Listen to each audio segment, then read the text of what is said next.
যুক্তরাষ্ট্র আপনাকে রক্ষা করতে পারে, কিন্তু যুক্তরাষ্ট্রের সঙ্গে ইরানের যুদ্ধ হলে আপনার দেশই যদি ইরানের ক্ষেপণাস্ত্রের লক্ষ্য হয়, তাহলে সেই নিরাপত্তার মূল্য কত? এই যুদ্ধের সময় ইরান, সৌদি আরব, সংযুক্ত আরব আমিরাত সহ মার্কিন ঘনিষ্ঠ আঞ্চলিক রাষ্ট্রগুলোর অবকাঠামোকে পাল্টা আঘাতের সম্ভাব্য লক্ষ্য হিসেবে দেখিয়েছে।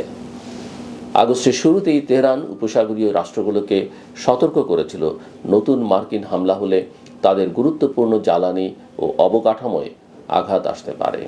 অর্থাৎ আমেরিকার বন্ধু হওয়াও ঝুঁকিপূর্ণ, আমেরিকার শত্রু হওয়াও ঝুঁকিপূর্ণ। তাই সবাই মাঝখানে জায়গা খুঁজছে। আমার কাছে এটি বর্তমান পশ্চিম এশিয়ার সবচেয়ে গুরুত্বপূর্ণ পরিবর্তন। অঞ্চলটি আমেরিকাবিহীন হচ্ছে না, অঞ্চলটি একক অভিভাবকহীন হচ্ছে। আমেরিকার ক্ষমতাকে ছোট করে দেখারও কোনো কারণ নেই।